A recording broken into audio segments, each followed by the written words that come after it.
Mayor Tracy Brabin to this meeting this morning, and welcome back to all those councillors that have been re-elected, and Eid Mubarak to those celebrating this weekend. So we'll start the meeting. As you know, this is a consultative meeting. As many of you may already know, the legislation enabling decision-making by remote means expired on the 6th of May. Members can now only take decisions if they meet physically in the specified geographical location. With the rules on social distancing still in place, it was decided that the meeting should still go ahead as an formal consultative meeting and be live streamed of the public and the press, and in the interest of transparency. If anybody is not on mute, could you just put yourself on mute, because I'm getting quite a lot of noise in the background. Thank you. This means that we are unable to make formal decisions or formally approve the minutes of the last meeting. We can still have a good discussion and debate of the reports, and any comments and feedback you provide will be fed back into the process. I hope members can appreciate the difficult circumstances in which I have had to make this decision. And I will just start by again welcoming Transport Committee and our new Mayor Tracy Brabin. This is really an exciting time for Wyker, and I know from my conversations with Tracy that she is eager to get started championing the region and getting the best deal for West Yorkshire. Since we have last met, the third lockdown, we've had the third lockdown, and now in a period of restrictions lifting. The 12th of April date, we have some positive bounce back on bus patronage. We are expecting this to increase when the next set of restrictions are lifted on Monday, with people visiting friends, family, leisure facilities, hospitality and attractions across the region. And I personally can't wait to get back out and enjoy the region. So we will move on to the start of the meeting, which is agenda item 4. Sorry, Kim, I indicated in, could I just chip in on, indicate in the chat bar? I don't know. I haven't got a hand. Have you got a hand that you can raise, Councillor Bolt? Can't see one on this Zoom thing, Kim. Right, no, I'd use the chat bar. But yeah, could I just say that, yeah, I endorse what you say about the difficulties of meetings. It is the sensible way for us to go forward.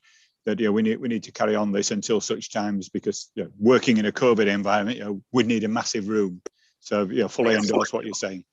Yeah, and we for a room to try, but unfortunately, wasn't able to turn it round. I didn't have time to consult with you all, which I felt was important, that I got all your views. So made the difficult decision. So thank you, Councillor Bolt. Councillor Swift. It was just a comment that the raised hand is in the participants icon. Okay, thanks. It can be different on different computers, I believe. So, okay, thank you, Councillor Swift.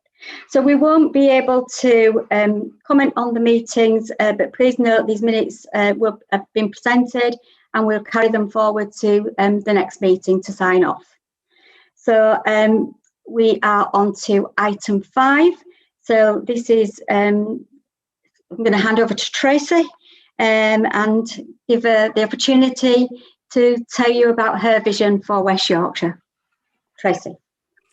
Thank you, Kim. I was actually just typing in the chat box to say hello to everybody. Can I firstly congratulate every single one of you that have been campaigning recently? It was a tough election, and whichever party you're from, you're representing the people that you care about in the communities where you live. And you've also been spectacular helping communities through this pandemic over the last year, and worked flat out for our communities. So thank you so much for all the work that you've done. And I don't know everybody on this call, but I really look forward to meeting and getting to know all of you over the next few years. It's my first week in office, and I can't tell you what an amazing week it's been. It's full of ambition, really talented staff at the Combined Authority that have made it very easy for me to get to work. It's certainly one of the most exciting moments of my life to be in a position where if I believe something, we can actually make it happen. I'm sure this is how it must feel if you're in government, which is a great feeling. Thank you too for all you've done over the last couple of years around transport, getting us to a point where we are now in a position to start delivering. And certainly the people of West Yorkshire need it. I'm commuting into work on the bus, and unfortunately my colleagues every day have to listen to my saga of the bus drama, how it's late, I've missed my connection, the app didn't give me the information I needed, and so on. So I'm hopefully a living case of how tricky the bus network is and how we have an opportunity to really deliver on our promises. As you know from the election, or maybe you don't, but my election was very much focused on a fair and just recovery from COVID.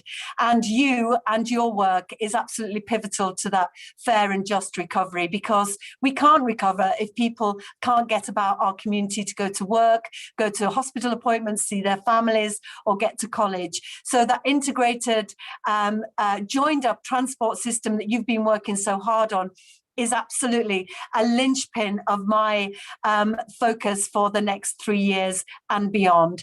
And certainly the bus network, we know isn't working, we know it's broken.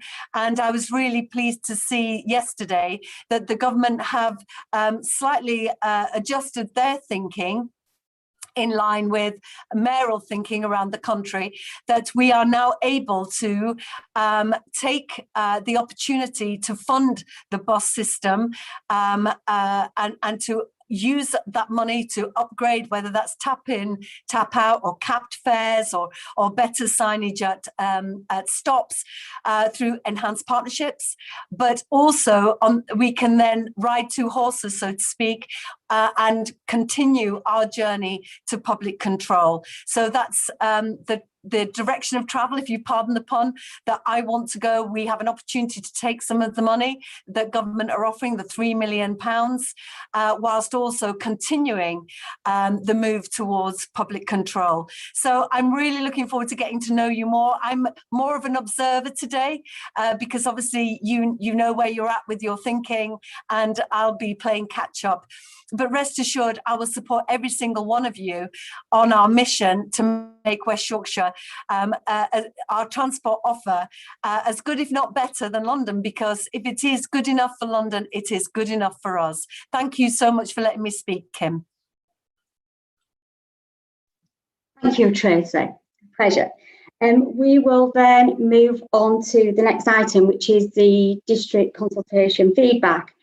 So in the district consultation feedback, we've got our DCS chairs here, and we took out the connectivity strategy to engage with the wider public and with our councillors. So I'm just going to ask if there's any feedback from our district chairs on the consultation around the connectivity strategy. Councillor Cahill, would you like to start? I think, yeah, I can add.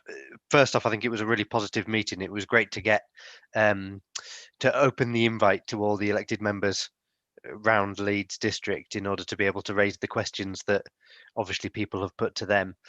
Really important to get that feedback, which doesn't directly come from the residents across Leeds, but obviously through their elected members, make sure that all areas were able to have their comments. So I thought it was a really positive meeting. I think the notes are really clear on there and show the direction that people put in. But I'm hoping that as time goes on, we have more of those wider meetings where we can get that feedback from everyone and really share the work that West Yorkshire is doing, and then hear the feedback from all areas of the districts to allow everyone to have a comment. So I thought it was really positive feedback on the connectivity strategy. Everyone supported the aims of the connectivity strategy, and it was great to talk about those local areas and how it affects people in their neighbourhoods.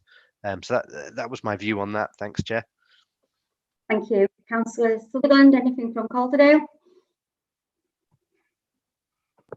Nothing further other than to add that, similar to Peter's comments, it was excellent to see the reach of what we were able to do really expanded there. We had a lot of councillors coming who hadn't really engaged as much in sort of strategic transport matters on that level before, so it was good to do that. I think there's also lessons to learn about how we can better engage the public through the mechanism that we did that through larger scale consultations, how people were able to tap in and watch online. And I know we probably had more observers at that committee than we ever usually did by having that flexible option. And I think it's something we should consider to offer to people, because a lot of local people do have interests and questions around local transport matters, and I think we can develop on this to make it a more consultative platform and pick up even more local views if we can make them even more accessible and easier to input.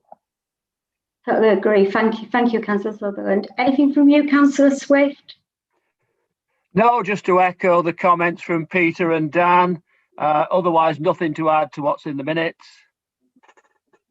And I've just give Councillor Homewood or Councillor Salami if they want to make any comments before we move on to the next item. I can't see anyone signalling. Okay, thank you for that. So the next item is our COVID update. So I've got our Director of Transport, Dave Pearson, with us today. Dave, would you like to update the committee on COVID? Yes, thank you, Chair. This is the report we've been giving you over the last year or so in terms of an update on the impacts of the pandemic on the transport network. I think, as we're all aware, we move into step 3 of the government's roadmap on Monday, and that opens up more of the economy. In terms of public transport use, the latest figures we've got this week is that bus use is around 63% of what we would normally expect. And I think it's quite noticeable that we have seen quite an increase in bus use since the last meeting. As various different stages of the opening up have happened, and I think that's evident of the type of workplaces that people who use the bus are going to, as well as our students and school pupils who are also travelling. So we're about 2/3 of what we should be at this particular time in terms of bus. Rail patronage is a little bit less, very much related to the office-based commuters who aren't really in the network yet. I think one of the things we are facing is that the capacity constraints on being able to carry passengers on public transport vehicles with social distancing become a little bit more sort of difficult as more people travel. And in 2.3, we sort of identify that capacity constraint has led to some further thinking. And since the paper was published, there has been a revised risk assessment on capacity on buses, which can ease the situation a little bit and carry a few more people on buses. So that's helpful in terms of satisfying the steadily increasing demand. We also update members on rail issues in this paper as well, and two things I'll sort of pick out from the paper. One, we explain the issues that Northern Rail are having with a defect on their newer trains. And since this report was published, we subsequently have found, as you've probably seen in the media, that the new Hitachi trains that London North Eastern Railway and Transpennine Express operate have had similar sort of teething problems and have been withdrawn for inspections to see if they're safe to use. So a little bit of disruption around the rail service around this, but hopefully the engineers are working through it, and I'm assured from colleagues at Northern Rail that a technical solution is now being rolled out. The other thing to note is that at the weekend is the May timetable change for rail services, and that involves a further stepping back up, and that'll help meet the increasing demand we're seeing as the economy opens up. So I'll stop there, but happy to take any questions in terms of our actions to respond to the pandemic within public transport. Thank you, Dave. And I do believe that we've got a stronger return ourselves in Liverpool to buses and across I the country. I think that's right. I think we see in this region and Merseyside as being stronger, and I think that probably is about our economy mix, really. Yes. Okay. Councillor Swift. Yes, Chair.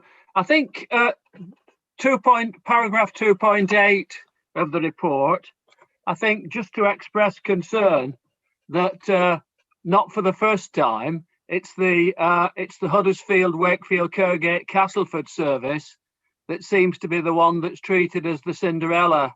I mean, it's already a service that was reduced to a peak hours service, and for even that peak hours service to now become simply a bus substituted service on parallel roads that certainly do not lend themselves to anything absolutely remotely like comparable. I think it's just a point of concern that once again, it's that particular service that's treated as a bit of a poor relation. Okay. And I'm sure Patrick Sibley's on the call on the meeting. I'm sure he'll pick it up. But if you do spot anything like that in future, just make sure that we're emailing the operators and we'll find out what the explanation is to that. I must say, in terms of funding and as being able to remain agile to service our schools, we've had to put duplicate buses into schools, and there's been some difficult decisions to make to ensure that our key routes were covered as more people went back to work. But we'll take that away, Councillor. Yeah, I think Chair, the Councillor Swift's point is about the rail service and the fact that particular link has not been brought back sooner than we like. And I think it's fair to say that the passenger use on that particular link is less than other routes, and unfortunately it has been the one that's been left until such time as the trains are back into service. Then it will be picked up, and we've got assurances from Northern Rail to that effect. If we can pick that up via email. Councillor Buckley.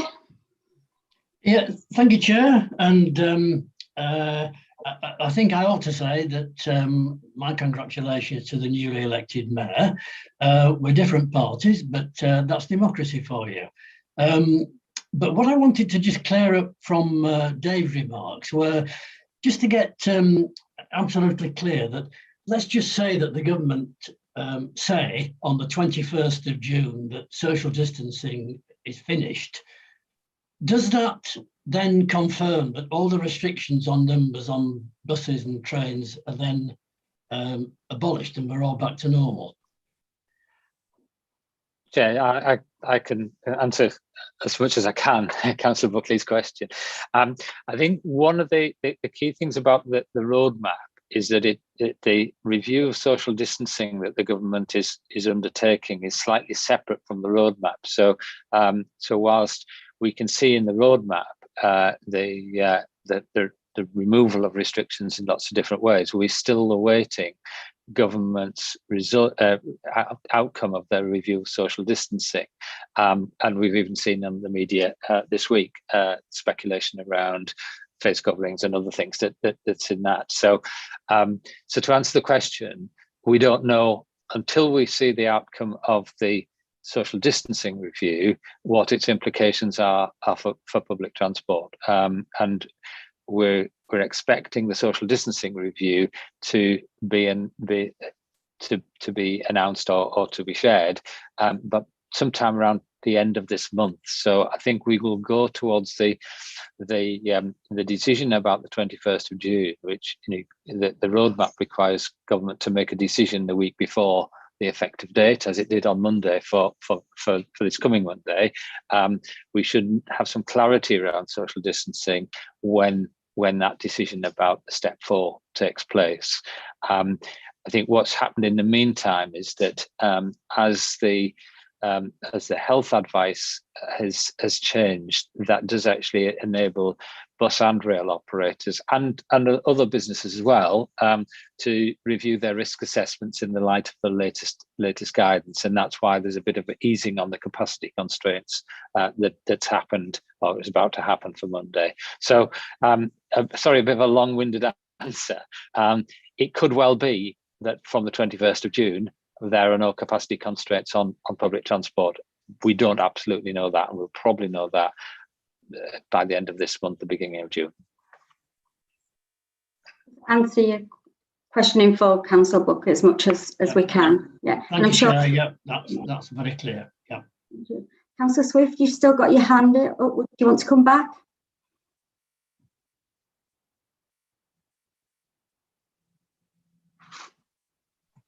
Apologies, Chair, legacy hand. All right. Okay, thank you. Thank you. Any more questions? I'll just go to the next screen to see if there's anyone else on COVID update.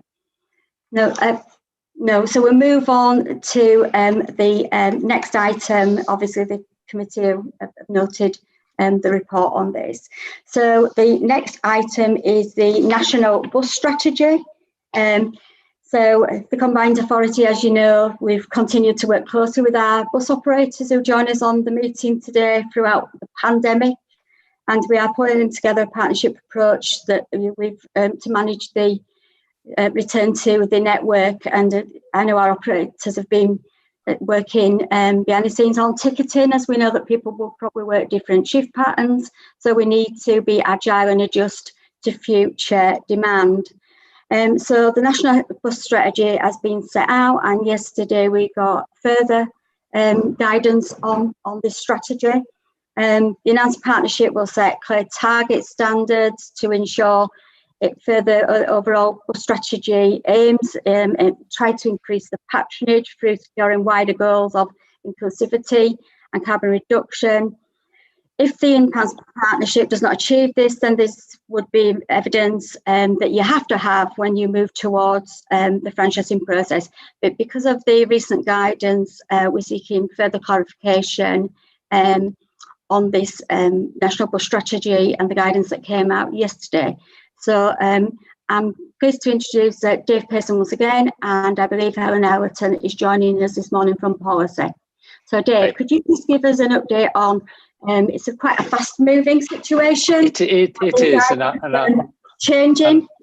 And I'll talk members through the paper, and we can talk about the timescales as well. I think is quite useful, and my colleague Helen is on the call for any detailed questions that might arise from it. But I think the starting point really is that since the last meeting of this committee, government published its National Bus Strategy. And the National Bus Strategy is quite an endorsement of the role of buses in the transport mix, and I think generally it fits quite closely with the West Yorkshire Bus Strategy, which was adopted in 2017. So I think at the principal level, I think we're wanting the same things in that sense. I think I'd point members to 2.4 and 2.5 because I think one of the key things we need to deliver through the work we do around the bus strategy is firstly to look at fares and in particular lower flat fares as we set out in 2.5. That's a definite sort of marker that's been put down the National Bus Strategy, which we need to work towards. And then 2.4 is the program of highway schemes that enable buses to basically run through the highway network in a more seamless and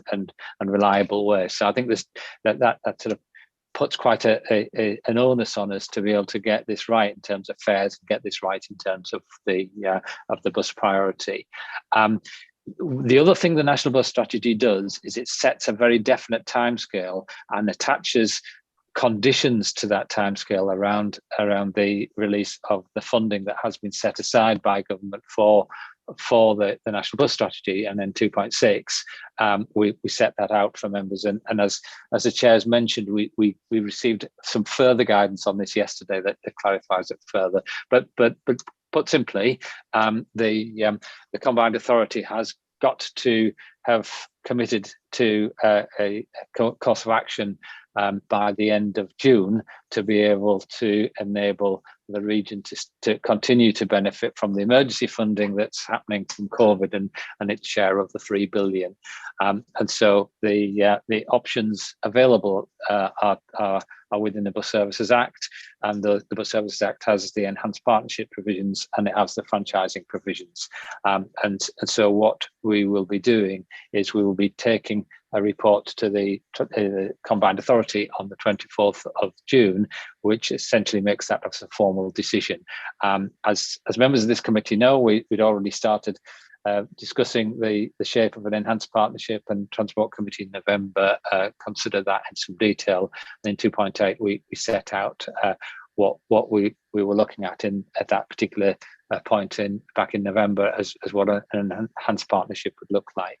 I think as we point out in 2.11 and onwards, and it's clarified by the government guidance which we obtained yesterday, that as a mayoral combined authority, the option of bus franchising is open and available to the combined authority, and it is intended to very much keep that live as an option in terms of the direction of travel to get to deliver on the bus strategy.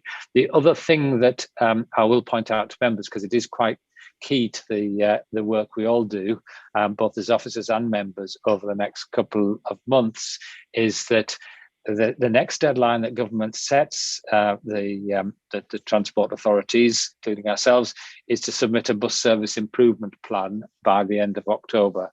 Now that plan is a number of things. It's a real statement of intent as to what the region wants out of its bus service. It's also a bidding document to get the best out of the 3 billion that we can extract. So to a certain extent, it triggers a process of us developing a plan which sets out not just our vision for buses, but what we want to do to deliver that vision.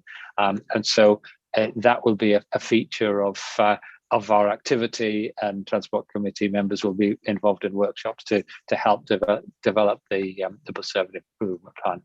And finally, 2.14 onwards, we just set out the next stage of in terms of bus funding, because a combination of continuing to pay concessionary fares at pre-pandemic rates in terms of the Combined Authority, plus the government grant, has essentially kept the bus service going through the pandemic. We expect that funding arrangement to come to an end in August or September, and to be replaced by a further funding arrangement, the value of which we don't know, the mechanism of which we don't know at this particular stage. I think that has risks around it in terms of the coming months, because if that funding isn't sufficient, then that's going to be a financial pressure both on bus operators but also on the Combined Authority. So I think we're flagging in that section that we have some concerns around how the funding for the remainder of the financial year is going to look, and notwithstanding the activity we do around the bus service improvement plan and serving notices of enhanced partnership, we still need to be very mindful of the fact that we've got an immediate financial issue to deal with in terms of the bus service. And very finally, in 2.17 onwards, alongside the National Bus Strategy, the government announced the Zero Emission Bus Regional Area Scheme, ZEBRA, and we have a requirement to express interest to submit a bid to that scheme. We've got to express interest by June, and so my colleague Helen, who's on the call, is working very closely both with bus operators but also with local councils as well to put some shape around an expression of interest that we can have a meaningful bid into that scheme to get some funding to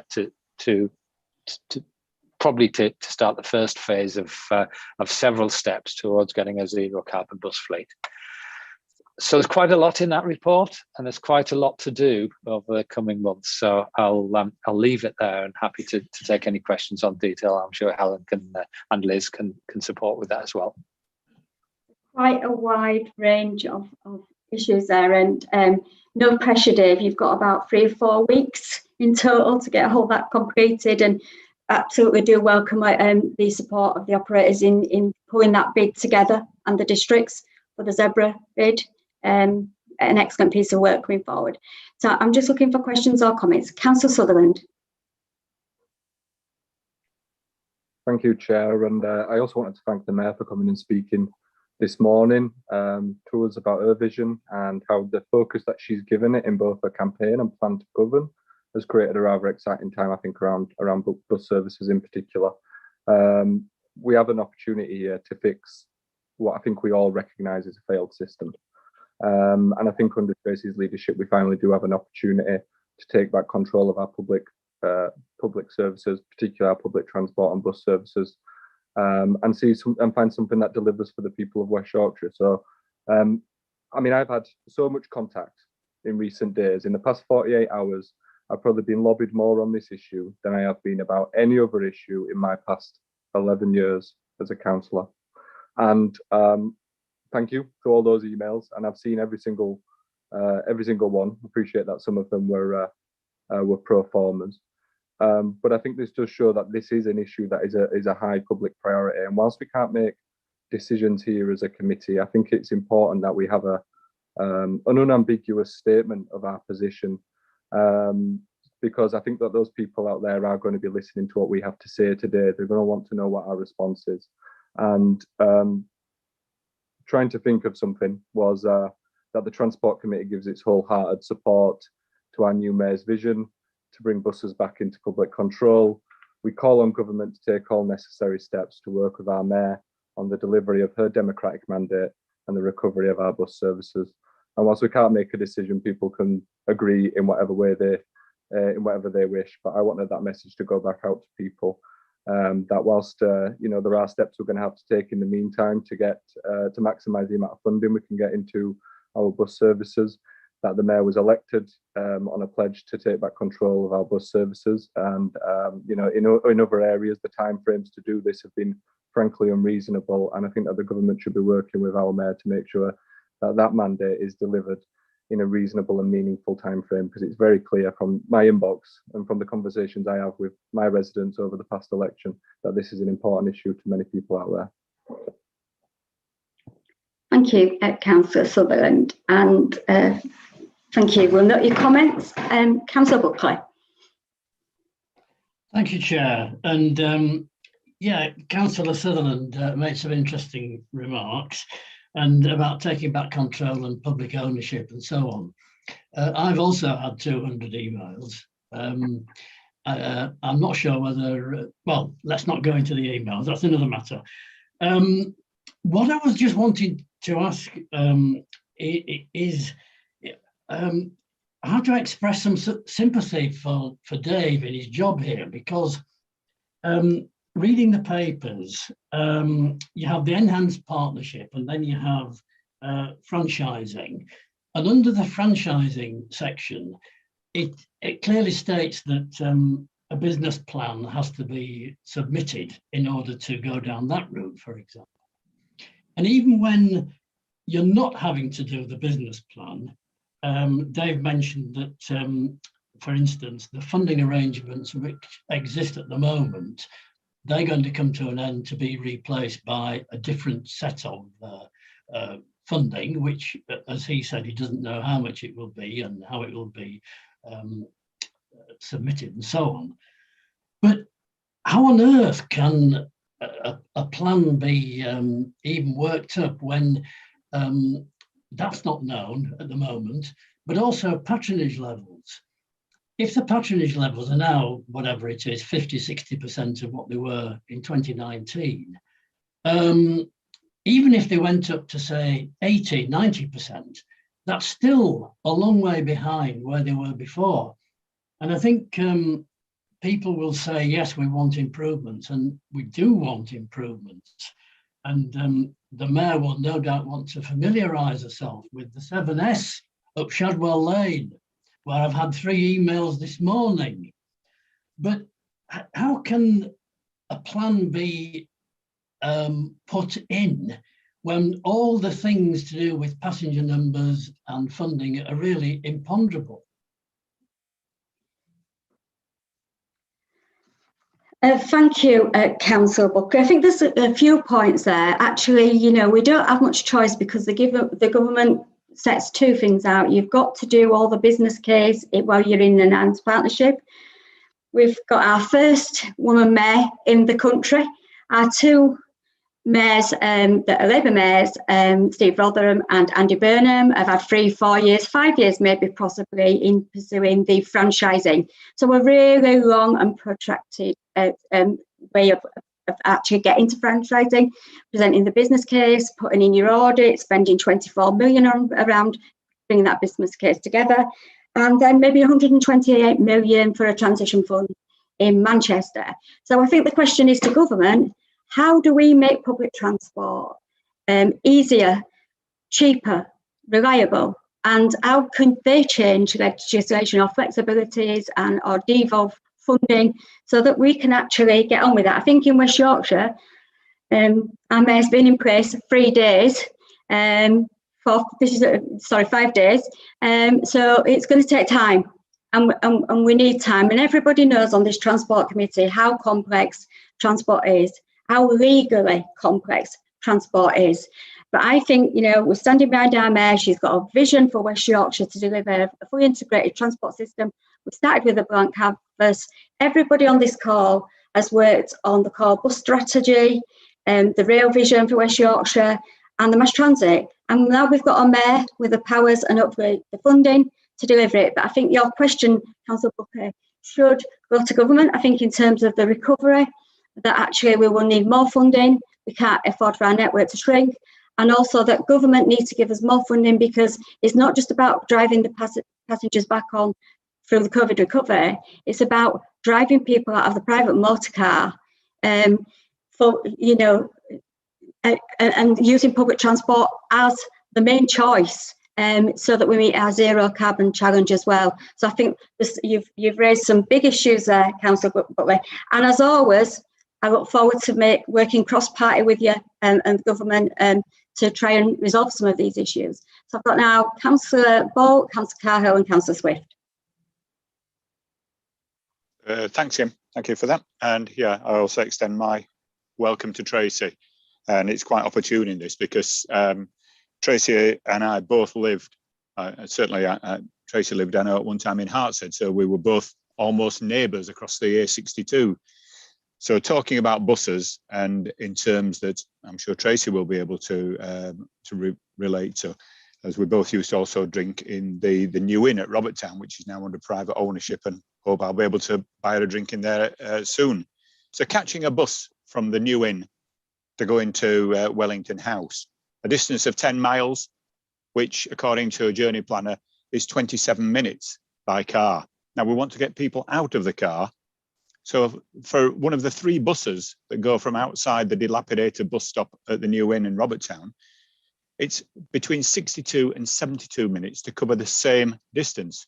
So you're more than double the journey time to get people on the same distance. And this is the challenge that we face. And I noticed that in the table on 2.8, it sets out that the work that we can do is to reinstate and reimagine the bus network. And I return to something that I've said at this committee before. That's what we need to do. We need to reimagine that bus network into something which serves the people. Because again, as I make and point out to Tracy, I've made it before, that there is no direct bus service between Huddersfield and Leeds. There are train services along the Valley Bottoms, but if you're in the north of Kirklees, and we used to have that from Councillor Pinnock, that Cleckheaton was not served, but Robertstown, Upper Murfield, Hartshead, Norristhorpe, those areas don't have a direct service. We've got this long-winded, circuitous route. There is the alternative of the train, which is an 83-minute journey, according to Metro's journey planner.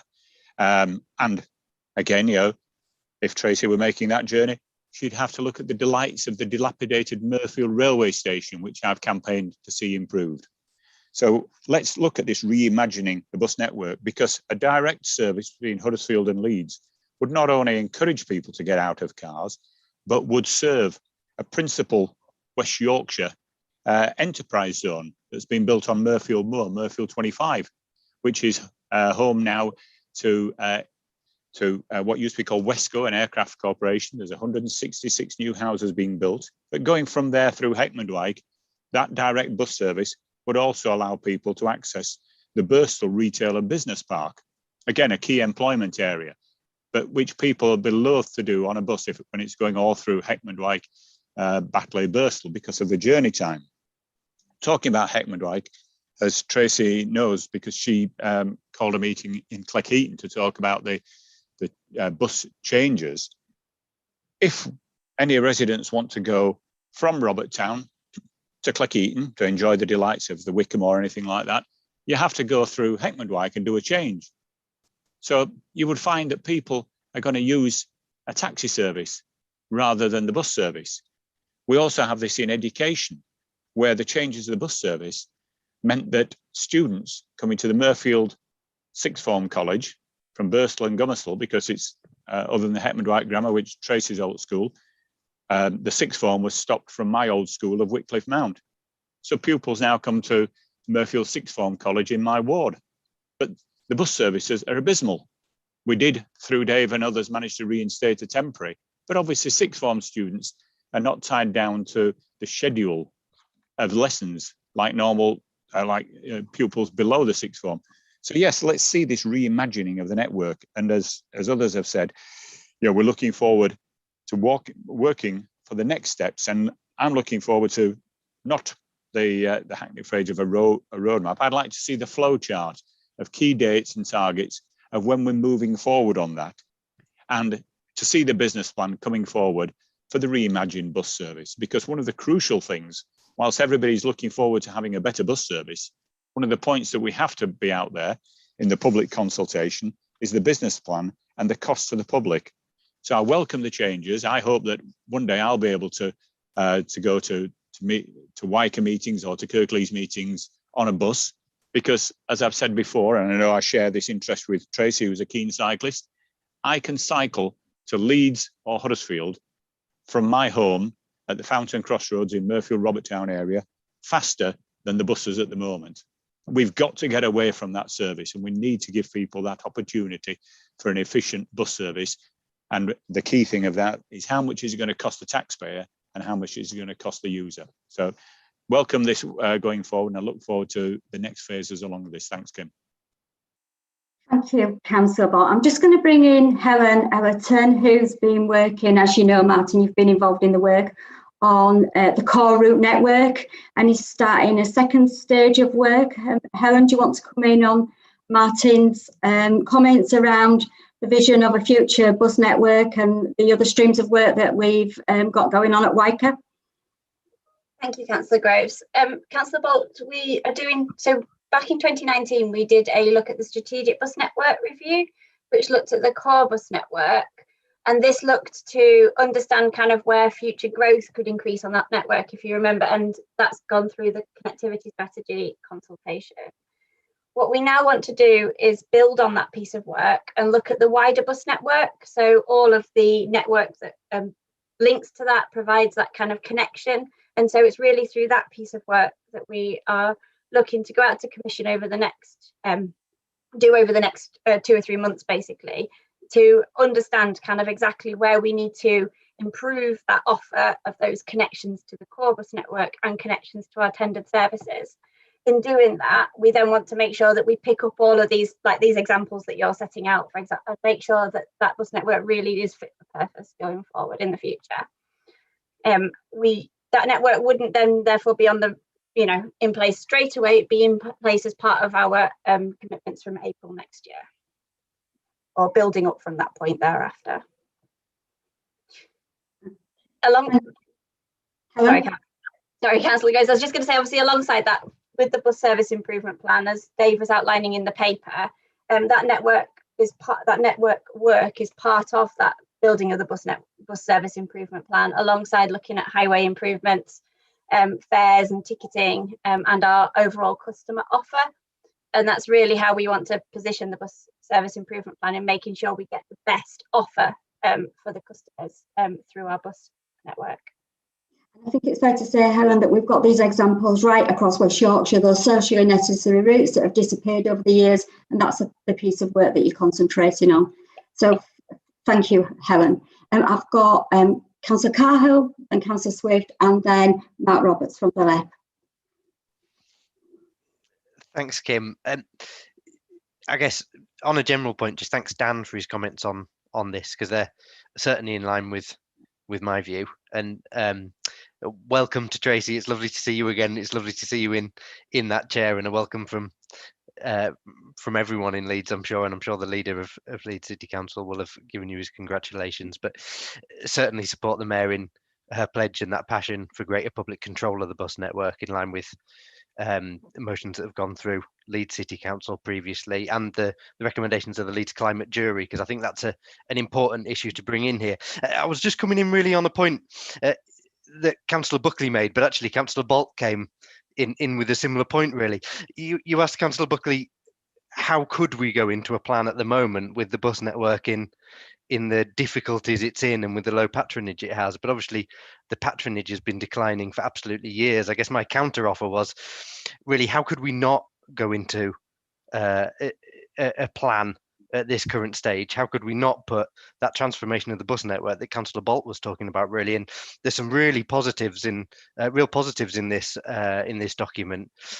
That reinstate and reimagine the bus network is I think what we all want to see, regardless of how we think it should be done. But that to develop and deliver fair deals that will encourage patronage, I think this is where we're at. We're not only about trying to reclaim those passengers that we may have lost during COVID. We're about putting that offer in, putting those routes in that bring people back to the bus, or bring people to the bus who've never considered it before.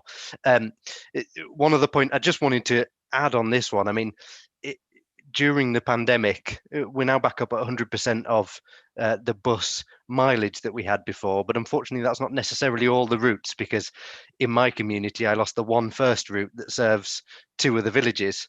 I know that the Combined Authority are working with me on trying to find plans for that. But for instance, for those customers, they do have another route, thankfully, provided by another operator that gets them into Leeds. But if they're seeking to go elsewhere, they obviously then need to take a multi-operator route to wherever they're going to. And that's why the multi-operator tickets in this are really valuable, because they can get to Leeds, but they can't get anywhere else on the same ticket without paying a premium for that. And that's certainly not the integrated bus network that I know we'd like to see in the area. So I think that's really important. I was just going to pick up just slightly on the report as well, because of that reimagining the bus network. The point under tackling the climate emergency on the report, I think is good in the first case, but I think it would be welcomed if we could maybe strengthen those points in the reports, because yes, it is essential that passenger numbers recover, but we know that to tackle the climate emergency and to meet the goals that we've got at West Yorkshire, it's important for them to go beyond that. In Leeds, we're seeking to more than double patronage. So I think that wider picture and that further aim needs reflecting in those, maybe, because yes, we want to recover, but we want to go full speed ahead into something that's better and fuller and an increased patronage than ever before around the country. And so that's what we'd like to see. But just a couple of points there, sorry, Chair. Thanks. No, absolutely welcome points, Councillor Kerr. I mean, you've just reminded me that actually pre-COVID, we had routes that were growing, like the Leeds to Harrogate corridor, where the patronage was, unbelievable. Not only from people getting to jobs in Harrogate, but from the modal shift on that corridor. And we've now got the 178 million investment through LIPTIP.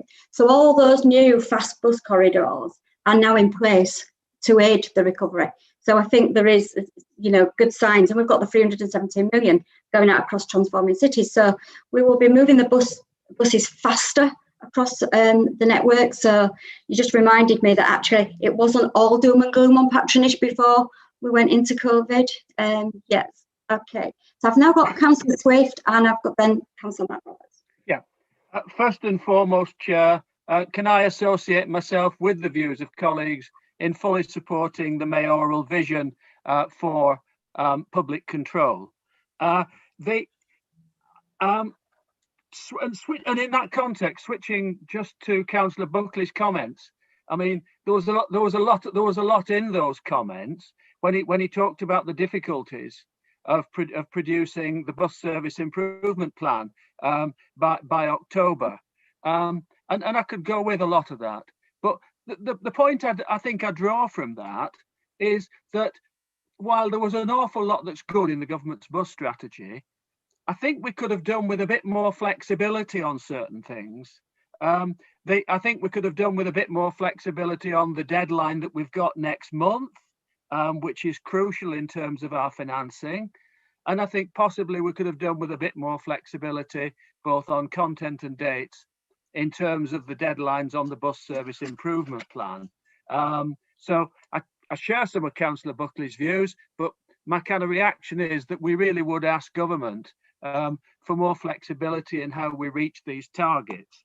Now, I mean, switching to Dave Pearson's very, very welcome update on the bus strategy situation, I kind of noted and welcomed his view, tentative, one accepts, but his view that we could now, in the light of the government's latest guidance, with a bit of luck, we could ride both horses.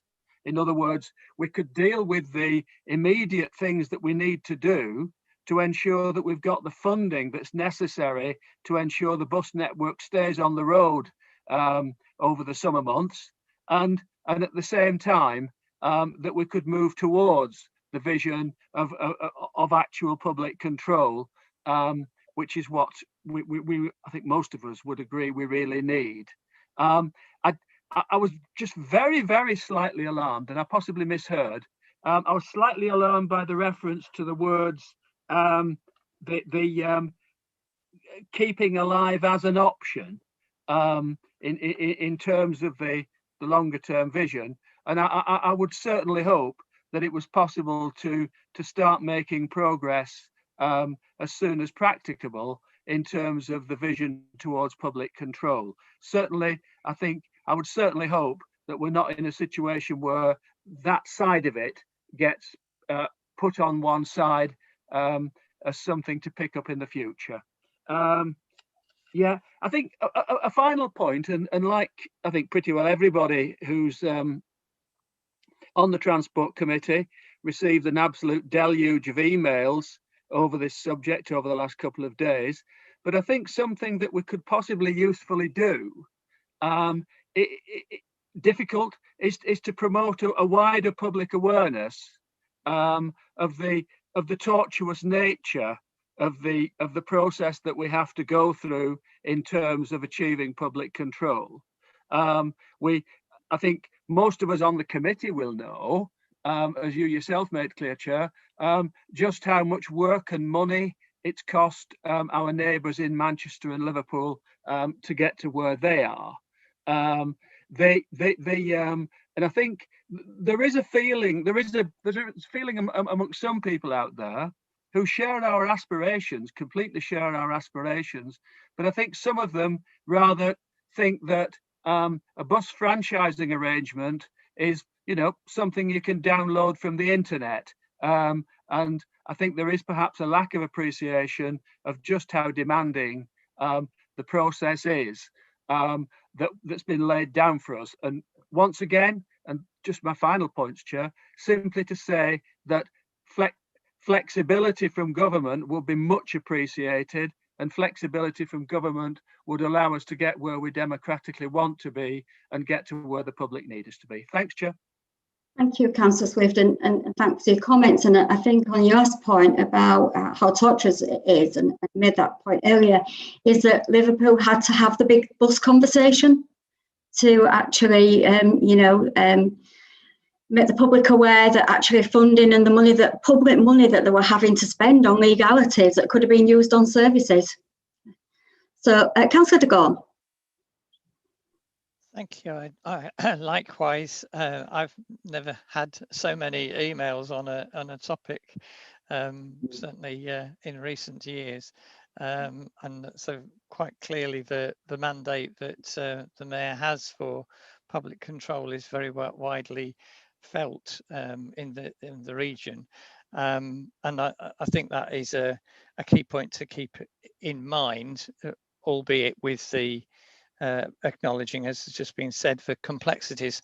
And I think, you know, a lot of people have followed the government's rhetoric about levelling up. And what, to my mind, what is good enough as a service for London should be available for the people in the north as well, just as much as it is in London. So the sorts of cross-ticketing arrangements of the modern technology and a flexibility to use on different operators, if that is what we've got, is a key thing, alongside, you know, attractive fare options, given that people are going to be increasingly working from home. So the idea of a season ticket is a different sort of offer that needs to be considered now for people who might be only working 1 or 2 days a week, or maybe once a month in the office if they're working most of the time from home. So I do very much welcome this, and the sort of move towards greater public control, if that is where people have indicated that they, through the democratic mandate on your election platform, we should be going. But the enhanced partnership, you know, is something which hopefully would be a step in that direction. And just speaking slightly parochially, as others have done on this call, from the perspective of City of York, I would urge that you bear in mind that some of your services will interconnect with the surrounding regions, and it's important that we have a connected, integrated offer for people, whether they live or work in Leeds or York, and are travelling between the two, but that they can have an attractive offer for bus transport as well. And we think about, you know, the fact that people are going to be then connecting on, possibly even through to Scarborough and Whitby, on services that originate within the region. That needs to be sort of reflected in whatever packages are put together. Thank you. Thank you, Councillor de Gaulle. Mark? Thank you, Chair. So as LEP representative on this committee, I'm obviously keen to offer the LEPs, you know, full support for making our bus network better. However we do that, as not only does it play a critical role for passengers, but it's also critical for businesses and helping improve the productivity. And I think I'd also like to support the point that Councillor de Gaugle's just made on flexible ticketing for flexible working. I think as we come out of this pandemic, many businesses are going to be seeing much more flexible working, and having the transport infrastructure to support that is important. I also just wanted to make a specific point on Zebra, and that's really to highlight that we have some phenomenal businesses in our local region who are working now on next generation technologies, zero emission specific knowledge of transport and actually buses in particular, and would just like to offer the support of the LEP to help connect these and potentially to help input into that Zebra scheme, you know, if appropriate, if it's not already happening and in place. Because I think, you know, we've got a very special part in this region of businesses working closely with political leaders, and I think that's where we could make some really big differences. Thank you. Mark, I think that will be greatly appreciated by all involved. I know that Liverpool have worked in partnership with business to get the hydrogen buses. So yeah, we're more than happy to pull a meeting together for you. Okay, any more questions or comments? Okay. No. Right, thank you. And we'll move on to the Transpennine route upgrade. The Transport Works Order Act has been released. It was on the 31st of May. So long awaited. I remember that date because I didn't wake up thinking it was my birthday, which it was my birthday, and I thought, great, today the Transport Works Order Act will be presented. So I would first like to inform you that, you know, I did say that you would have my response. We have had to deal with a couple of issues where we're seeking legal clarification on this, and I'll get the response out as soon as possible. But just to say, you know, everybody I think in this room is so fully supportive of the transbenign upgrade. So just happy to take questions and comments. I know at some point that the government will give an announcement that we've got the transbenign upgrade in full for electrification, all the gauges that we need for the freight to go over it. So questions and comments from anyone on this one. Councillor Scullion. Thank you, Chair, and welcome to Mayor Braben. I'm not quite sure what the correct form of address is, but Mayor Braben for now. And I really, this is excellent news, and you know we really keep pushing away. However, Coulterdale Councillor, I do have to basically say, excellent though the news is, and our determination to press ahead with this, we do need to keep in mind in terms of the construction phase on the impact on the Calder Valley line. Actually, it is something of concern to us. Busy line in terms of freight, important connection to Manchester for all kinds of reasons, actually. Just a plea really to be mindful of the Calder Valley line disruption and concerns really about the impact on our current service, which could also be vastly improved. Thank you.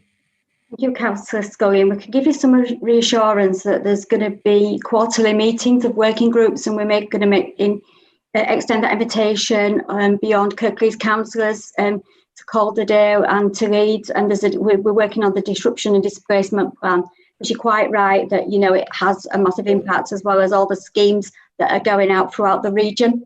So we'll just to give you that bit of reassurance. Councillor McBride and then Councillor Bolt. Thank you, Kim. This line is absolutely crucial for the future of Kirklees, particularly for Huddersfield. It's the main line through, and this investment, which we've been promised on and off for well over 10 years, and the government is just playing around with us.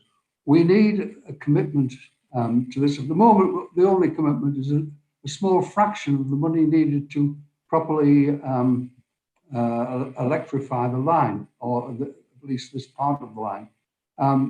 As I say, it's crucial for the future of Huddersfield. If this line isn't electrified, and if the priority goes elsewhere, it means the end of Huddersfield. It means the end of Dewsbury. All of these two towns, the main backbone of Kirklees, will be destroyed if that doesn't go ahead. We've waited around for over a decade for a decision which could easily have been made long ago, and it makes the difference to the future or otherwise of Huddersfield and indeed the wider Kirklees district. Thank you, Councillor McBride. Councillor Ball. Yeah, thanks. And following on from what Peter said, it is an important route, but it's important that it's got right. I've been very disappointed with the approach of Network Rail when they've been coming to meetings about the lack of detail that they've been able to give. We had a Kirklees planning meeting, which unfortunately Peter wasn't able to attend. And you're asking them stuff about the work that they're doing. In any other planning meeting, if they didn't have the transport assessment alongside the planning, it had been thrown out. But because of this, things are going through. They couldn't tell you how long they were going to disconnect key roads in our area. They couldn't tell you about the impact of the diversions on the communities. And part of that will be through the Dalton ward, which Peter represents. When HGVs are diverted when they close Combe Bridge, they've got to go all around through Huddersfield, Dalton, Kirkheaton to get back into Murfield. And there was no information about any consideration of that, any mitigation for the residents, or indeed how long those were going to go. There was a scant regard, in my view, for active travel. We have ambitious targets for improving active travel, and their works in 2 or 3 places would sever the Calder Valley Greenway, a key link between Dewsbury and Huddersfield, to get people out of the cars. But they can tell you the length of the programme, but they can't tell you how long they're going to be working on key phases. Another thing I was extremely disappointed at is the lack of consideration for businesses. There are several businesses in the Mirfield area that have been served with CPO notices. No prior contact to try and discuss things with those businesses. And some of those, the potential is that their businesses will close down. And I know, again, this comes partly under Tracy's new remit about skills and employment and business. There is a major pharmaceutical company based in Mirfield who've had a CPO on the outside of their gate. If you can't get a lorry in and out of a pharmaceutical company, you close it down. Similarly, there's a CPO notice placed on land on the floodplain next to Mirfield railway station, either for a works yard or for a car park. That area floods every winter. 40 businesses in Home Bank Business Park, homes on Granny Lane in Mirfield. And there was no consideration, no information about the flood impact. Everything we're told is coming later.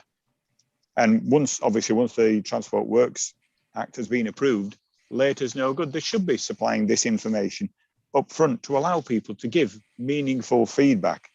So, we recognise the strategic importance of getting the route right, but surely Network Rail should also be looking at the impact it's having on the communities. We want to get people back on the trains. And when you turn around to them and say, well, are you making improvements to train stations to improve car parking capacity? Not our remit.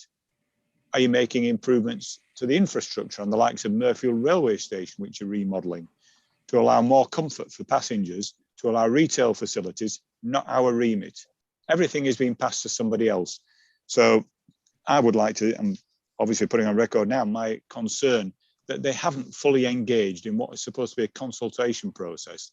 To me, it's been a tick box exercise and a failure to give people information. I'm very disappointed with it. Thanks, Kim. Thank you, Councillor Bolt. Before I bring in Ms. Hunter, the reason to hold the quarterly meetings is so that we are taking the lead at West Yorkshire Combined Authority. It's previously been at the Partnership Board at Transport for the North. It needs to be at a more local level. Councillor McBride will be helping myself chair that board. So there will be quarterly meetings, disruption and displacement plans are something that we take really seriously, Councillor Bolt, because it's just not about the bus replacement. It's about all the schemes that are going on around Kirklees, and it's about how we realign the services on the other lines. So we are now obviously going to be holding those meetings. And I think you just attended a meeting with me just before the elections where we did highlight this to Network Rail. So thank you for your comments. Liz, would you like to come in on this, please? Thanks, Chair. And I think you've summarised really nicely what we're trying to make representations to Network Rail on this. I think as the paper sets out, disruption and mitigation across for anybody travelling, be that via bus, via rail, access to businesses, etc., is exactly what we are trying to ensure Network Rail and government take into account.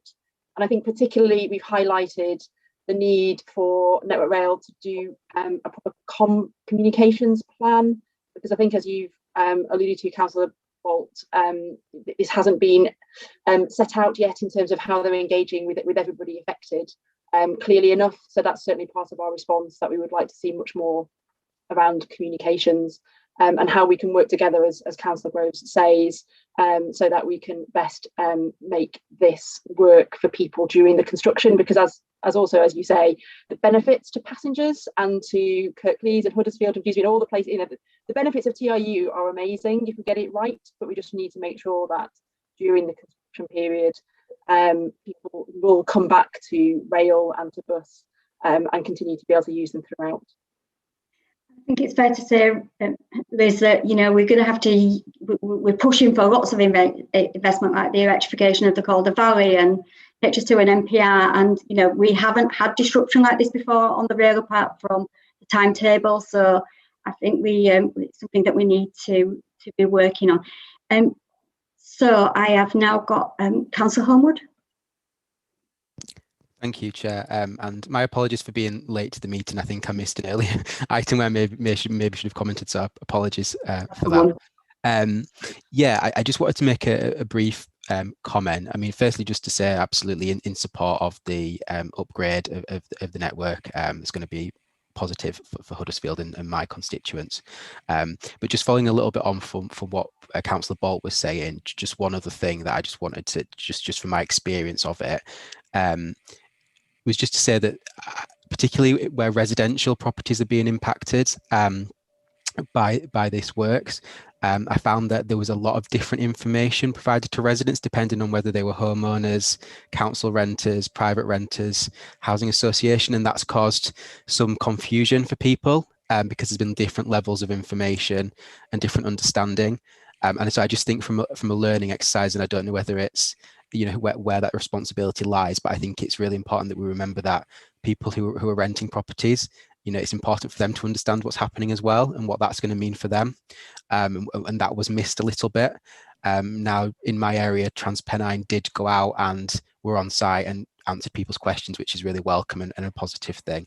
But I just wanted to add that as well, that I think we just need to make sure we have consistency so everybody understands what's happening and what the impact is for them. Thanks a lot, Chair. I don't know if you want to talk about Network Rail and their agreement to work with our new mayor at a really strategic level, the route director. Do you want to sort of update on? Yeah, so two things. So it's a really good point there about information, and we'll add that specifically in when we talk about the comms plan to the response. So thank you for that. And I think you're right, Councillor Rose, in that TransPennine route upgrade is part of a much wider set of interventions we need to see for passengers right across the region, and the rail vision, which, you know, many of you have worked with us on over the last year or so, really sets out what we're trying to achieve for passengers. And so we want to see that delivered in full, and schemes like the TransPennine route upgrade are part of that. So we are proposing to work, you know, at a strategic level with Network Rail to help us to deliver that. And we'll be talking to Mayor Brabin about that over the kind of coming weeks, about how we can have a really positive relationship with the industry. It's also worth noting that we are still expecting the Williams review, which will suggest changes to the way the industry works. So obviously we'll want to be alive to that and make sure we have a good relationship with the industry going forward, whatever the changes that might bring forward. Thank you, Liz. Before we move on to just the committee arrangements, I just wonder, Mayor Brabin, if you just want to make a comment on those two strategic sort of items and the feedback that you've had. Yes, thank you for that. And certainly the TransPennine upgrade is absolutely essential for us to flourish. And I'm looking forward to working more closely with the leadership team to deliver that and to make the case for all of us across the region. And I know that there are technical challenges. It's Victorian architecture, and it is difficult. But what I don't want to happen, because it's too hard or too expensive, that we have a patchy delivery. So it's really, really important, and it connects so much, you know, the Northern Powerhouse Rail. So all of this is not an either or. We need to make the case that this is potentially a one-in-a-lifetime opportunity to have that strategic overview, to get those connections, and to make sure that it's we can move around as swift as possible. But it's also about capacity and freight and the green agenda. And I know that was raised earlier, but that's one of my pillars of my manifesto, is that we will hit that zero carbon target by 2038. But we also need, I think, as Councillor Bolt mentioned, that flow chart of how we get there, and this is absolutely part of it. So we won't be fobbed off, and hopefully I will be a strong voice for us in those meetings. Thank you for raising that, Chair. Thank you. We'll move on to committee arrangements. So the report updates the committee on the changes that are going to take place due to us becoming a mayoral authority. I've got Caroline Allen here if there's any questions around how this will work. You will obviously picked up that there's going to be a review of the Transport Committee over the next year, and we've got a number of scrutiny committees starting down at Wyker with different appointments being made. So Caroline, I don't know if you just want to speak to this item. Thank you, Chair. Yes, very briefly. For those that don't know me, because I don't usually come to Transport Committee, I'm the Head of Legal and Governance Services here at the Combined Authority. And I've been involved in pulling these proposals together, which are before you today. So as you'll see from the report, there's a link in there to a report that was considered by the Combined Authority at its meeting in April, at which it agreed a revised set of committee arrangements to come into effect from our annual meeting in June. So the reason behind these was really sort of that forward look in terms of the new functions that we now have as a mayoral authority, and a desire to increase the number of decision-making committees we have across a much wider remit to enable us to increase our pace of delivery and response, and to meet the new challenges that these new functions bring. So that was the driver behind those arrangements. Importantly, I should say, those arrangements maintain the current public-private partnership arrangements we have that feed back up to the LEP Board and the Combined Authority. So it's public and private continuing to work together. But it does, as I say, move away from advisory committees to a much more decision-making committee basis. So in terms of the paper that's before you and Transport Committee, as you know, is already a decision-making committee and is a very key committee in this space, given the very challenging transport agenda and changing transport agenda that we have. Recognising that, the decision was taken not to make any changes to the current role and responsibilities of Transport Committee at this point, but to review that in a more considered way during the course of next year. A couple of factors, I suppose, the changing transport landscape. Do we need to, do the terms of reference need to be revised to reflect that? The new role, of course, of the Transport Scrutiny Committee, with our model of moving to 3 scrutiny committees. How do we ensure that Transport Committee and the Scrutiny Committee have both clearly delineated roles, and that we're not duplicating, but that it's working effectively together? That needs some thought. And probably also around the district consultation subcommittees, an opportunity to look at the model for that, to look at the model around public participation. Is there scope for us to do things, to build on what works, and to look at doing things better in that space? So given the impending deadline for changes of the June annual meeting, the view was this needs to be done over a more considered period of time. It needs to include member engagement as part of that process, and therefore Transport Committee, the proposals for Transport Committee going forward to the annual meeting will reflect the status quo, and that review is intended to take place during the course of this next municipal year, with any substantive changes in reality flowing from the next annual meeting next year. So, Chair, I hope that's helpful as an introduction. Very happy to take any feedback or any questions, but I'll stop there. Thank you. Thank you, Caroline. I'd welcome any thoughts on the committee arrangements.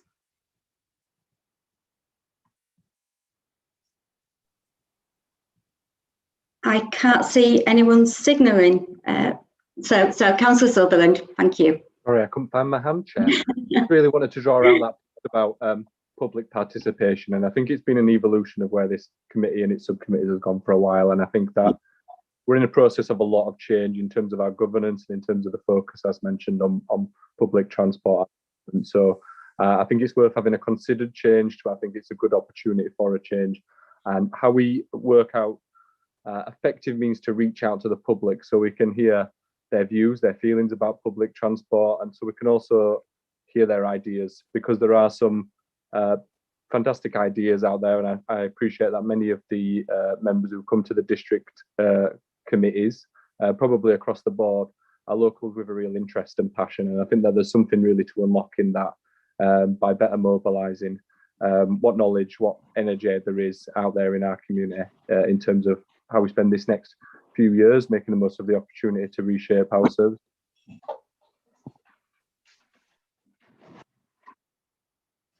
Thank you, Councillor Sutherland.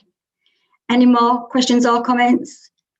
No, just on that, Councillor Sutherland, you're absolutely right. I think the Transport Committee is the one committee that does have district subcommittee meetings, and we need to just widen that out, the reach out. So, thank you. So the next item is a summary of transport schemes. Any questions or comments? Sorry, it's the Leicester region update. So this is transport for the North and the business plan and the decarbonisation strategy. The Rail North Committee report and the Arriva Yorkshire Tiger. So as Mark, I'm not sure if you've got anything to report back from Transport for the North. Thank you, Chair. There's always things to report back from Transport for the North. I will just try and give a quick update. I attend there as LEP representative alongside what's always been now Baroness Blake. For the last two meetings that's in the paper today, it was Councillor Hinchcliffe. And I assume from this point, Mayor Braben, but I think that will be confirmed. So in the paper, there were two meetings of the TFN board that I just wanted to give a quick update on. And there's more info in the papers. I think I can talk to the TFN part, but we'll need Liz and potentially others to sort of help out if there are any questions on other aspects. So there was a full board meeting on the 24th of March. Main items to discuss was the agreement of the business plan and budget for 2021-22, and also agreement of the decarbonisation strategy, which is going to public consultation. So the business plan and budget were agreed. I think it is worth a read. It sets out the development of the 30-year Northern Investment Programme, and there's some detailed benefits analysis to help make the investment case for this, including the work on developing NPR, which is co-cliented in partnership with DFT, and the submission of the SOC, the Strategic Outline Case, is going to be later this year once the Integrated Rail Plan is published. I think in the discussion about the business plan, we had a useful conversation about decarbonisation and the importance of this very important agenda within the business plan. We also stress points to sort of help ensure that the rail network is made more accessible, and also the important role that TfN has on freight and making sure that freight is highlighted. There's a link to the agreed business plan in the paper if you would like to read it. I think the other main substantive topic on that meeting was the decarbonisation strategy, which was agreed for consultation. Now, this strategy sets a close to zero date of 2045. That date sits between the national target of 2050 and our own more ambitious date of 2038. So lots of useful discussion on this. Obviously talk about modal shifts, talking about the emphasis of the importance of rollout of electric vehicle charging points. And of course, as we've talked previously, the important role of rail electrification, which includes freight as well. So public consultation on that starts this month. And the target is to showcase the strategy and the economic opportunities associated with it at COP26 later this year. The second meeting was a special board meeting held on the 16th of April. It was a single item meeting relating to the role of chief executive. So I think people may know that Barry White, after a sort of very strong and long tenure of chief executive, has left TfN now in April. And this meeting confirmed the appointment process of Martin Tugwell as the new chief executive, who will take over the post in the summer. And I think Tim Wood is going to be the interim CEO between that point. So that was agreed at the special board meeting. I think it's worth also noting that quite recently, John Cridland, who has been the chairman of TfN, has recently announced that he is also standing down this summer. So I think it's fair to say there's lots of leadership changes, but there's also a really important agenda that we need to continue to push, and obviously get more involved with local, decision making and proper consultation on some very, very, very far-reaching projects that we have there. So I think I'll pause there. Happy to sort of take offline or any other questions, and obviously can't really talk to the rest of the paper. Hope that helps, Jen. Any questions or comments for Mark? Liz, is there anything that you want to update us on from Transport for the North? Thank you, Chair. I think obviously the Rail North Committee, as Mark says, is also set out in the papers. The issues around the Manchester Recovery Task Force continue. And I understand there'll be further meetings with ministers on that, and as the paper says, kind of further discussion.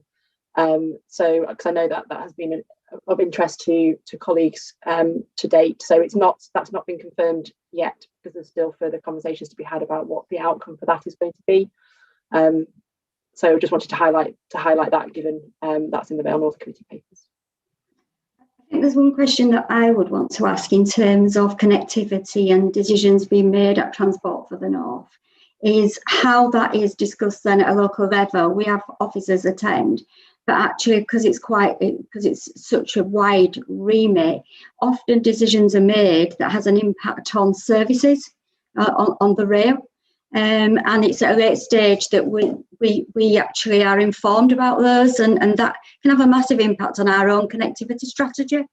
So I think my one plea would be is that there's got to be more collective working and working in collaboration between transport authorities and Transport for the North. I think there's been a real sort of disconnect on that, and that has a massive impact. So just one decision, like the Castleford service that was agreed before I took post, we ended up in a situation where we were leaving many people behind and couldn't actually deliver us an additional service because decisions had already been taken through Transport for the North.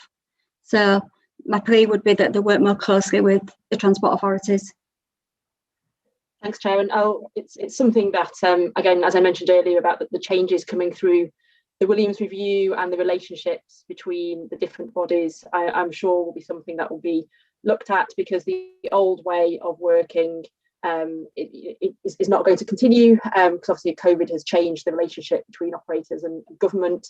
And I think, just to reiterate what I was saying earlier, I think this provides us with an opportunity to strengthen that working relationship and our ability to really kind of champion the passenger, which I know Councillor Blake or Baroness Blake used to do so through Rail North Committee, and so we'll want to have some of those direct relationships, I think, going forward, to make sure that our local knowledge of what's happening and what it means for passengers can be fed into those decisions. So I support what you're saying, and we can take away that strength in relationship building. I think that we can now do, hopefully, with train operators and with government and with Network Rail. Thank you, Liz. Thank you. So if there's no more questions or comments. Chair, I just wanted to, on that report, I just wanted to bring members' attention to 2.15 onwards, because earlier in the discussions we talked about flexible ticketing for people coming back to workplaces part-time. That's our first step along the way of offering those sort of day tickets, and that's particularly aimed at people who I think was Councillor Sutherland who said earlier about season ticket holders who may not want to buy a whole week or whole month's transport, but will want to buy individual days, and that's our first step in doing that. So we'll have that available for people as they're coming back to workplaces as the year goes on. Thank you, Dave. Just see if there's any more hands raised. No, so we're on to the next item, which is item 12, the summary of the transport schemes. Dave and Liz know these schemes fairly well, and Happy to answer any questions. I'm taking it that everybody has. No. No, I can't see any raised hands on that one. So that brings us to the end of the meeting. I'd like to thank you all today, and I'd just like to give Mayor Braben the opportunity to close the meeting, and I look very forward to seeing you at the next Transport Committee.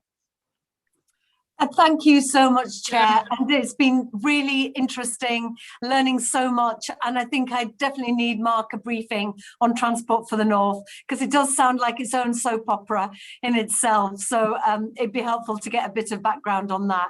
And also to see that, you know, our transport network, whilst there are challenges, that your determination to make it the best it can be, it is in safe hands, and we will definitely be working very closely together. It's an important part of my commitment to the people of West Yorkshire who voted for me in in great numbers, that we really have the best transport network, integrated, that is fair, that is flexible. And I'm really heartened as well by this opportunity for those different types of ticketing to help people come back into the office and potentially not be in the office 5 days a week anymore, but to have that, to be light on our feet to respond to the future. So thank you all so much for sharing your smarts on transport, and thank you so much for chairing so efficiently. Thank you, Kim. Thank you all. See you all later and have a good weekend. Bye. Thanks. Bye all. Bye.